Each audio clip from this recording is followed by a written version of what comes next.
Sabi nila, ang Baguio ay lungsod ng mga Pino.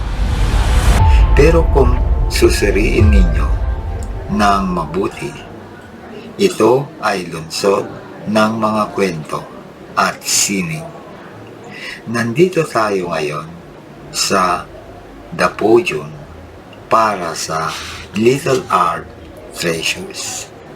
Sa gitna ng mundong mahilig sa malalaki at magarbo, ipapaalala natin ang mga artistang ito na ang tunay na ligaya ay madalas nating matatagpuan sa mga maliliit na bagay. Look at this. This is the famous Salonpas art. It's a symbol of the Baguio art spirit. Resourceful, humble, yet incredibly deep. From the strokes of Freddy Agunoy to the vision of Roland Bayan, we are standing in a room full of history. Tanong: bakit tinawag na Salonpas art ang mga gawang ito? Hindi ba gamot yun? Sagot: isang magandang trivia yan. Ang mga veteran artist natin dito sa Baguio, tulad nina Freddy Agunoy, ay nagsisimulang gumamit ng maliliit na kahoy na kasing laki ng pakete ng salonpas. Imbes na itapon, ginawa nilang canvas. It's a testament to the Baguio creative spirit, turning the ordinary into the extraordinary. Question: is it expensive to start an art collection? Mahal ba magsimulang mag-collect ng art? Answer: that's the beauty of little art treasures. These are high-quality, professional works, but in a miniature format. They are designed to be accessible treasures. It's the perfect way for young collectors to own a piece from a master artist like Roland Bayan or Salvador Cabrera without breaking the bank. Question: ano ang mararamdaman ko kapag bumisita ako sa exhibit na ito? What will I feel when I visit this exhibit? Answer: expect a sense of intimacy. Because the art is small, you have to lean in. You have to get close. It forces you to pause, breathe, and appreciate the fine details, something we rarely do in our busy lives. Plus, meeting the artist in person is a masterclass in Baguio culture. Opening as always. Yes, okay. Una sa lahat again, welcome. Ayan, hinabol ko po ang ilaw para sa Salonpas. Wow. So, as you all know, we've been hosting exhibits since 2017. And I was checking kanina, the first Salonpas exhibit was in 2018. So, I think, apat pa lang po kayo nun. Bata pa. Sabi po ni Architect Dulten is not yet there because daw hindi pa daw siya senior, hindi pa siya sa Longpas. Omega pa lang siya noon. Well, I couldn't really say anything more, but how grateful we are. And well, in welcoming back the Salonpas group of artists. So this group of artists, they have personally also influenced my creativity, Ate Brenda and Ate Maricar. So we are so grateful for coming back. Buti po pinaulakan niyo muli kami. These artworks, I think the ideas mentioned by Ate, these are beautiful gifts, lalo na po malapit na yung Valentine's Day, the Chinese New Year. Siyempre, at the end of the day, hopefully we sell our paintings. But more than that, I think these artworks tell so many stories. And as I always say, every time we host exhibits here at the hotel, it's always a give and take relationship, right? Every artwork that we present here, every artwork exhibited is highly appreciated by all our guests and vice versa. So again, thank you and welcome. Enjoy the rest of the show and I'm turning the floor now to Maricar. Alright, short lang naman ito kasi mamaya gusto na natin mag-socialize. So this time, na-mention ni Melan about the Salon Pass. Initially, Salon Pass was just A, B, and C, which stands for Agunoy, Bayan, and Cabrera. At this time na marami na sila dito. Siguro hanggang Z na yata ngayon.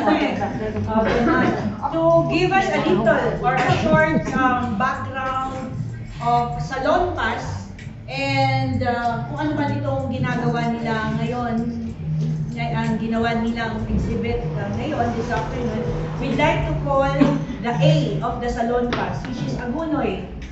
Mark. Ayan eh. Hindi lang, sir. Ganyan tayo dyan.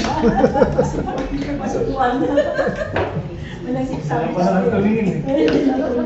Dati po ang grupo namin with me, Roland, and Buddy, kami tatlo na parang gusto namin magpinta. Every weekend, pipinta kami. Ang pangalan ng namin sa Lompa. Alam pa, ngayon marami na kami sa Lompas na. So, tatlo pala kami sa Lompa pala. So, marami kaming taon na dumaan. Yung una, mga taon, halos linggo-linggo with Buddy and Roland. Nagpipinta na niya kami din with Mario, architect. And then the rest. Dumating na sila Sulte, sila Richard, si Carlos, si Patrick, si Santi. So, naging sa loob pa si David na kami. So, ang pinaka-Richard gear namin dito si Richard. Ganyan naman yung program. Sa parang Ocean 11, diba? Ocean 11, sa loob pa si 11. So, pag tinawag ko yung mga kasama ko, sa kanya, may tatanong kasi bakit ka sa Lompas. So, pag tinawag ko sila, malalaman nyo kung bakit sa Lompas. They call Roland. So, hindi na kailangan paliwanag. They call Buddy Cabrera. Buddy Cabrera is nephew of our national artist Bengkap. Santi Tagapong. Mario Calug, architect Mario Calug. Richard Gere. Architect Dulte mula Carlos Coseo and Patrick Palasi. So kami po yung nandito ngayon na sa Lompas. Every exhibit namin, nag-aaya kami ng mga muse para hindi lang maboring ha. So meron kaming mga muse na sinasama every exhibit. So we will call Flo sa kasama namin ngayon. Sila naman tinatawag namin white flower. Sila yung mga white flower. And ang pangalan nila? Meet Dr. Ann Bolos. Yan, meron din kaming mga guest artist. Si, ano pangalan mo? February. And of course, our, yung lagi namin news, very generous at napakagandang may-ari ng hotel na tuloy-tuloy ang support sa mga artist, Miss Melan Marquez. So kami po yung may ginagawa nito, ang namin na yun. Kami po ay nagpapasalamat sa inyong pagpunta para sa kasama nating makita yung aming mga maliliit na artwork. So, hindi po maraming salamat. Nagulat ko siya kay Maricar rin. Dahil alam ko na tingnan eh. So muli po thank you. This is such an opportunity and I'm so honored to be part of this exhibit. I'm also scouting for artists. I do the marketing and I do support artists from materials and all para naman po maka-income. So the last time we exhibited, that just had ended now January 25th, we sold around 3.8. It's from our The Art Pass International, which I founded, and I also authored a book. And I do the write-ups for artists for free. Thank you, good afternoon. Alright, thank you so much. Ayaw ko kayong paupuin kasi may gagawin pa. We still want to leave one more message sana from one of the younger members. Hindi siya ang youngest, but he's one of the younger members as well as with the Pasakali group of artists to share us his experience or his journey in the arts. Kasi before he is still a musician and also an avid photographer and then an artist also, a painter, but parang recently lang siya in the past 3 years yata siya na naging involved in the arts. May we ask Mr. Richard Gere to give us some message muna. Ganyan lang tayo doon. Kung ano, Richard Gere. Diyan na, sa gitna. I love you guys. Longer. I joined una Pasakali group, mga artist. Tinanong ko sila ng bakit Pasakali? Kasi yung lugar natin tabi ng kalye. Saka pwede natin display kahit saan. Through Miss Maricar and Roland. Sila mga mentor ko talaga. At the same time, nag-join na, bumunga sila na salon pass. Wala na masakit yung katawan ko. Hindi na lang masakit yung mga buto ko. Saka magsasalon pass. Sige na magsalon pass ka para gwapo tayo lahat. That's why I joined salon pass.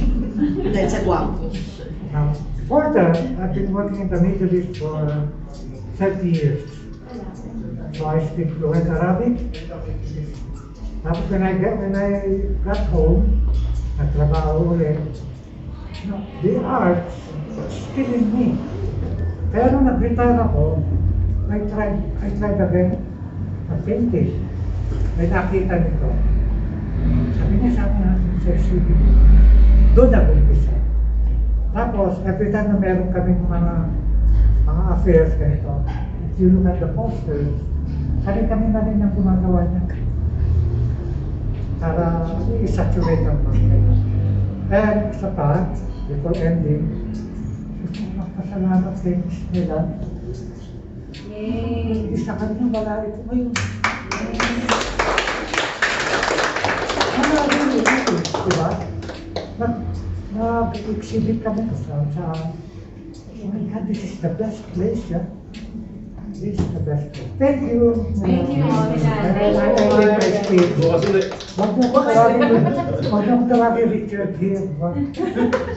Kasi nahiya ako. Saka mas maganda lalaki ka roon, Richard Gere. Okay, thank you guys. Richard Gomez na lang. Huwag kayong umupo kasi anyway nakasalon pass naman kayo. This time we are going to meron tayong special something for all the members na members ng exhibit na to. Courtesy of Hukabru and Miss Melan. So Miss Melan, can we... Alright, so let's distribute this one. This one. Yes. This one. Ayan. So, Let's say a little, okay, this is my project for 4 years. It took me 4 years to write this book. And it's all because of the creativity that inspired and influenced me that brought together all the contents of this book. And I'm giving it to the Salon Pass group of artists. Thank you. Sana po basahin ninyo. Sana Pag Sana basahin. niyo po, bumili ulit meron pa rin. So, Alright. actually, Ann Marcel, thank you. Thank you. Have a photo with the books ko na naka-front para may pang ano tayo. Meron tayong pang documentation. Medal of Honor. This book was recently launched Last Saturday. last Saturday. So, ang swerte po ng mga members ng Salon Pass Group and the guests for being gifted the book of Melanie. Yes. Maganda yung possession. Magpaharap-harap po. Balance ba? Alright. At the count of 3, let's untie the ribbon. Not yellow. It's cultural. 1, 2, and 3. Ayaw. Ayaw ba? Baka hilain yung isa. Another one. 1, 2, 3. Yan. So, congratulations to all the artists. And we welcome you now to view the works of our artists. You can mingle with them, buy some works, and then also there's a table for the food. We thank you again, Hong Kong for the opportunity and for hosting this activity. Okay, so a while ago, the artist naman, Miss Melanie exceeded two sketches on the block. And they're leaving this one to you as part of your collection. As this way of saying, salamat, yaman, gawi-gawis, tawada ka. Sa lompas po. Magaboy, da lalakay.